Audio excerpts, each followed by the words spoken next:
ایک گاؤں کے بارے میں بیان کیا جاتا ہے جہاں پر قدرت کی بے پناہ نعمتیں تھیں۔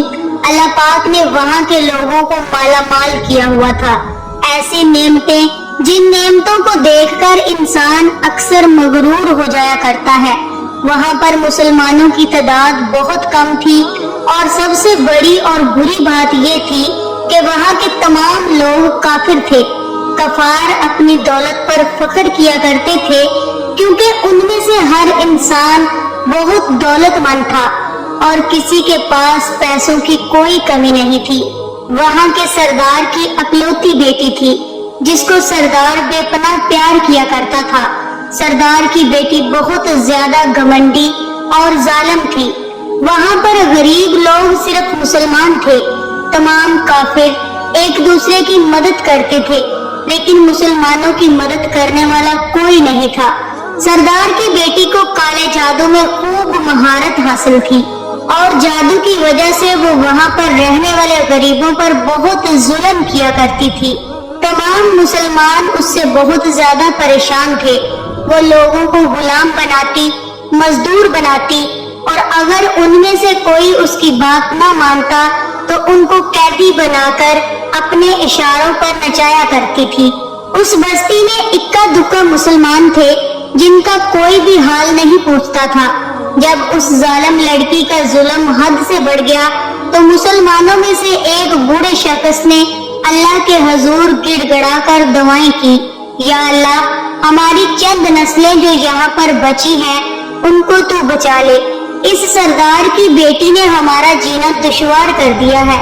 یہاں کوئی بھی انسان ہمارا حال نہیں پوچھتا، نہ ہمارے پاس دولت ہے، نہ جسمانی طاقت ہے۔ یا اللہ، ہمارے لیے کوئی ایسا بندہ بھیج دے جو نہ صرف طاقتور ہو بلکہ وہ اس جادوگرنی کو ہرا سکے۔ اللہ رب العزت نے اس بزرگ کی دعا کو قبول فرما لیا، اور یوں اس جگہ پر ایک اللہ والے کو بھیج دیا، اور وہ اللہ والے ایسے ہی بستی میں داخل نہیں ہوئے تھے، بلکہ ایک دن کچھ عجیب واقعہ ہوا۔ ان کافروں کا سردار جنگل میں سیر کرنے کے لیے نکلا ہوا تھا۔ بڑی شان سے وہ چلتا ہوا سفر کر رہا تھا۔ اچانک ایک زہریلا سانپ اس کے سامنے آ گیا۔ اس زہریلے سانپ نے قریب آ کر اسے ڈس لیا، اور وہ بے ہوش ہو کر زمین پر گر پڑا۔ اس کے ساتھیوں نے اپنے سردار کی یہ حالت دیکھی۔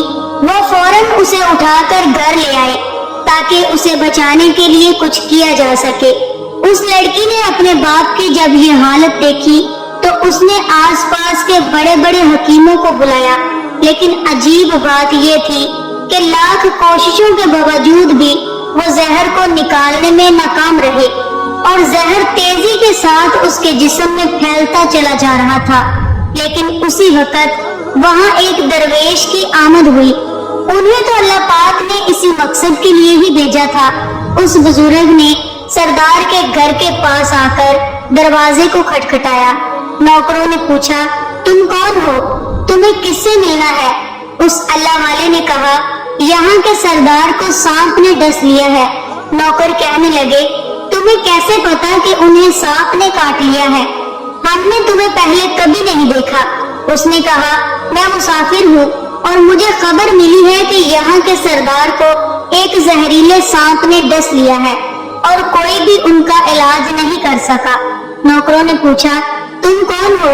اللہ والے نے کہا، میں حکیم ہوں اور میں ان کا علاج کرنے کے لیے آیا ہوں۔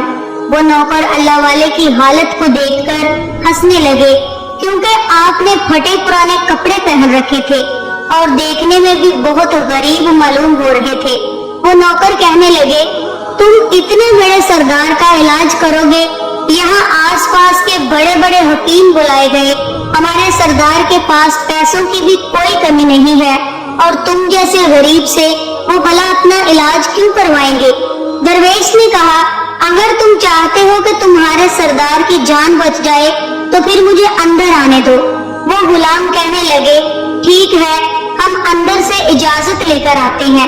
نوکر اندر آ گئے اور سردار کی بیٹی سے کہا، باہر ایک شخص آیا ہے اور حلیے سے فقیر لگتا ہے، لیکن کہتا ہے کہ میں سردار کا علاج کر دوں گا۔ اور زہر جو تیزی کے ساتھ پھیلتا جا رہا ہے اس کو نکال کر پھینک دوں گا۔ اس کی بیٹی کہنے لگی ٹھیک ہے، اسے اندر بلا لاؤ۔ جب وہ اللہ والے اس گھر کے اندر آئے تو انہوں نے دیکھا کہ سردار درد سے تڑپ رہا ہے اور اپنی ٹانگ کو بار بار بستر پر پٹک رہا ہے۔ اللہ والے نے ان کے پیر کی طرف دیکھا اور جہاں سانپ نے کاٹا تھا اس جگہ پر اللہ والے نے تھوک دیا اور فوراً وہاں سے بھاگ گئے۔ اس کے سارے سپاہی اور اس کی بیٹی یہ دیکھ کر حیران ہو گئے، یہ بھلا کوئی پاگل تھا، کمرے میں آیا اور علاج کرنے کی بجائے اس جگہ پر تھوک دیا جہاں پر سانپ نے کاٹا تھا اور پھر بھاگ گیا اور اسے کوئی گرفتار بھی نہیں کر سکا۔ سردار کی بیٹی غصے سے تلملا رہی تھی کہ اس نے تو گستاخی کی ہے۔ اس نے کہا چلو کوئی بات نہیں، تھوک کو صاف کرو، ابھی اسے گرفتار کرواتی ہوں۔ لیکن جیسے ہی سپاہی نے تھوک کو صاف کرنے کے لیے رومال پکڑا، وہ حیران ہو کر تھوک کو صاف کرنے کی بجائے ٹانگ پر اچھے سے مل رہا تھا۔ سردار کی بیٹی غصے سے بولی یہ تم کیا کر رہے ہو؟ اس فقیر بابا نے میرے باپ کی ٹانگ پر تھوک دیا اور آپ اسے مل رہے ہیں۔ سپاہی نے سردار کی بیٹی کو دکھایا، جیسے ہی تھوک کو سردار کی ٹانگ پر ملا گیا فوراً زہر کا اثر ختم ہو گیا۔ جو ٹانگ کٹنے کے قابل تھی وہ ٹانگ بالکل پہلے والی حالت میں آ گئی۔ جب وہ قبیلے کا سردار ہوش میں آیا تو وہ حیران رہ گیا جب اسے بتایا گیا کہ ایک فقیر بابا کے تھوک سے آپ ٹھیک ہوئے ہیں۔ تو وہ بولا وہ تو ہمارے لیے ایک مسیحا ہے، تم لوگوں نے اسے جانے ہی کیوں دیا؟ جاؤ انہیں میرے پاس لے کر آؤ، انہوں نے ہم پر بہت بڑا احسان کیا ہے، ہم اس کے احسان کا بدلہ ضرور چکائیں گے۔ اس کی بیٹی جو خاموشی سے اپنے باپ کو دیکھ رہی تھی وہ بھی چپ چاپ رہی۔ سردار کے کہنے پر سارے سپاہی اللہ والے کو ڈھونڈنے کے لیے نکلے۔ سپاہی ان کی تلاش میں جنگل میں آ گئے۔ وہاں انہوں نے ایک درخت کے نیچے ایک آدمی کو عبادت کرتے ہوئے دیکھا۔ وہ بڑی غور سے اللہ والے کو دیکھ رہے تھے کہ یہ کس طرح کی عبادت کر رہے ہیں۔ ہم لوگ تو اپنے بتوں کے آگے ہاتھ جوڑتے ہیں اور یہ نہ جانے کس کو سجدے کر رہا ہے۔ خیر عبادت کے بعد فوراً اس اللہ والے کو پکڑ لیا گیا اور گاؤں کے سردار کے سامنے پیش کیا گیا۔ سردار کہنے لگا آپ کون ہیں اور کہاں سے آئے ہیں؟ سب سے پہلے تو گستاخی کی معافی چاہتا ہوں، میرے لوگوں نے آپ کی بہت بےعزتی کی، لیکن آپ کی وجہ سے آج میں زندہ ہوں۔ ہم گناہگاروں کی آنکھ آپ کو پہچان نہ سکی، اس لیے میں معذرت چاہتا ہوں اور آپ سے التجا کرتا ہوں کہ یہ میری طرف سے قیمتی لباس اور گھوڑا قبول کیجیے۔ اللہ والے نے مسکرا کر اس کی طرف دیکھا اور کہا کہ یہ گھوڑا اور لباس تو بہت قیمتی ہے، میں یہ لباس پہن کر گھوڑے کے لیے گھاس کاٹوں گا تو کیا اچھا لگوں گا؟ گاؤں کے سردار نے کہا آپ فکر نہ کریں، گھوڑے کے ساتھ ہم نوکر بھی آپ کو دیتے ہیں۔ اللہ والے نے کہا اتنے مال و دولت اور نوکروں کے ساتھ کیا میں اکیلا رہوں گا؟ سردار بولا آپ کی یہ بات سن کر میں سوچ میں گم ہو گیا ہوں، یہ میری بیٹی آپ کے سامنے حاضر ہے۔ بیٹی حیرت سے اپنے باپ کو دیکھ رہی تھی کہ میرا باپ کیا کہنے والا ہے۔ سردار نے کہا یہ میری بیٹی ہے جسے آپ دیکھ چکے ہیں، اس کی شادی آپ سے کر دی جائے گی، مگر میری ایک شرط ہے، آپ کو اپنا مذہب چھوڑنا ہوگا۔ میرے سپاہیوں نے آپ کو عبادت کرتے ہوئے دیکھا ہے، جہاں تک ہماری معلومات ہے ہم بتوں کے آگے سجدے کرتے ہیں، ان کی عبادت کرتے ہیں، اور آپ جس کے آگے سجدہ کر رہے تھے وہ آپ کا اللہ ہے، یعنی آپ مسلمان ہیں، کیا آپ ایسا کر سکتے ہیں؟ اللہ والے نے کہا آپ نے مجھے سب کچھ دے کر یہ دعا بھی دے دی کہ میری بہت سی اولادیں ہوں، کیونکہ آپ کی نسل آپ کی بیٹی سے چلے گی۔ آپ مجھے ایک بات بتائیں، اگر ان بچوں میں سے کسی بچے کو خدا نہ خواستہ کچھ ہو گیا تو رونا کس کو پڑے گا؟ سردار نے جواب دیا اگر ایسا کچھ ہوا تو رونا تو آپ کو ہی پڑے گا۔ اللہ والے نے مسکرا کر کہا اگر یہ سارا مان لے کر رونا بھی مجھے ہی پڑے گا تو آپ اپنا گھوڑا، اپنی بیٹی، اپنی ہر چیز اپنے پاس ہی رکھو، میں خوش ہوں، کہ میں مسلمان ہوں۔ اگر یہ تمام چیزیں لے کر مجھے اپنا مذہب چھوڑنا پڑے تو میں اپنی جان دے کر بھی اپنا مذہب نہیں چھوڑوں گا۔ جس رب نے مجھے پیدا کیا ہے، کیا اس رب کو چھوڑ کر آپ کے پاس چلا آؤں صرف ان چند پیسوں کے لیے؟ میں ہرگز ایسا نہیں کر سکتا، اور ہاں، میں اپنی درویشی میں بہت خوش ہوں۔ اللہ نے مجھے جس مقصد کے لیے یہاں بھیجا تھا، میرا وہ مقصد پورا ہو جائے۔ گاؤں کے سردار نے پوچھا، آپ کا کیا مقصد ہے؟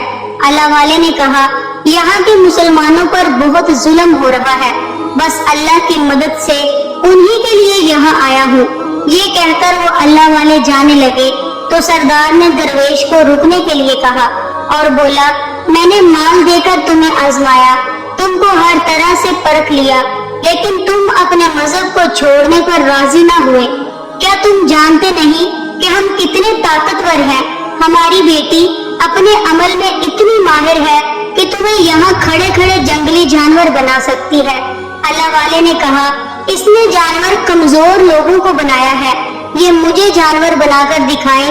اس سے پہلے کہ گاؤں کا سردار اپنی بیٹی سے کہتا، اس سے پہلے ہی اللہ والے نے اس لڑکی پر پڑھ کر ایسی پھونک ماری کہ وہ اسی وقت ایک بڑی سی چھپکلی بن گئی اور کچھ بھی نہیں کر پا رہی تھی۔ وہ چھپکلی اتنی بڑی تھی کہ وہاں پر جتنے بھی انسان کھڑے تھے ان میں سے سب سے اونچا قد اسی کا تھا۔ وہ چھپکلی اللہ والے کے پاس آنے لگی اور اپنا زہر ان پر اگلنے لگی۔ اسی وقت انہوں نے اس پر تھوک دیا تو وہ اسی وقت جلنے لگی۔ تھوک کیا تھا؟ تیزاب تھا، جس سے اس کا آدھا چہرہ جل رہا تھا۔ اس کا چہرہ جل کر کالا ہو رہا تھا اور وہ مرنے ہی والی تھی کہ سردار دوڑتا ہوا اللہ والے کے قدموں میں گر پڑا اور معافی مانگنے لگا، کہنے لگا، حضرت، اس گستاخی کے لیے مجھے معاف کر دیجئے۔ میں سچ میں آپ کو کمزور سمجھتا رہا اور آپ کے مذہب سے آپ کو ہٹانا چاہا۔ اگر میری بیٹی ٹھیک ہو جائے تو ہم یہاں جتنے لوگ موجود ہیں سب کے سب مسلمان ہو جائیں گے۔ اللہ والے نے کہا، تم لوگ جو ہمارے مسلمانوں پر ظلم کر رہے ہو وہ چھوڑ دو، ہمارے دین میں جبر اور ظلم نہیں ہے۔ اگر تمہاری بیٹی انسان بن کر سدھر جاتی ہے تو اس کو اس کی اصلی حالت میں لانے کے لیے میں خود اللہ کی بارگاہ میں دعا کروں گا۔ سردار نے کہا، میری بیٹی اصلی حالت میں آنے کے بعد کسی پر بھی ظلم نہیں کرے گی، اور میں دل سے اپنی بیٹی کے لیے آپ سے معافی چاہتا ہوں۔ آج سے یہ کوئی بھی کالا جادو، کوئی بھی گندا عمل نہیں کرے گی اور کسی بھی مسلمان پر ظلم نہیں کرے گی۔ اللہ والے نے اس چھپکلی پر دوبارہ سے پھونک ماری، وہ پھر سے انسان بن گئی اور اللہ والے کے قدموں سے لپٹ کر کہنے لگی، مجھے معاف کر دیں، میں اپنے آپ کو طاقتور سمجھ رہی تھی۔ پھر وہ کہنے لگی، میں اور میرا باپ آپ کے دستے مبارک پر مسلمان ہوتے ہیں، اور آج سے اس گاؤں میں کافر اور مسلمان میں کوئی بھی ناانصافی نہیں ہوگی۔ سب مل کر بھائی چارے کے ساتھ رہیں گے اور سب مسلمان ہو جائیں گے۔ اور پھر یوں ایک اللہ والے کے ہاتھوں پر اس بستی کا سردار اور اس کی بیٹی نے اسلام قبول کر لیا۔ پھر سردار نے اللہ والے سے اپنی بیٹی کی شادی کر دی اور پھر اس بستی میں ہمیشہ کے لیے امن و امان قائم ہو گیا۔ پیارے ناظرین، مذہب اسلام ایک بہت ہی خوبصورت اور پیارا مذہب ہے جس سے اپنے تو اپنے غیر بھی متاثر ہوئے بغیر نہیں رہ پاتے۔ اللہ پاک ہم سب کو مذہب اسلام سے سچی محبت کرنے اور اسلام کے مطابق اپنی زندگی کو گزارنے کی توفیق عطا فرمائے، آمین یا رب العالمین۔ دوستو، امید ہے کہ آپ کو یہ کہانی ضرور پسند آئی ہوگی۔ اس کہانی کے بارے میں آپ کی کیا رائے ہے؟ کمنٹ سیکشن میں ضرور بتائیے گا۔ اللہ حافظ۔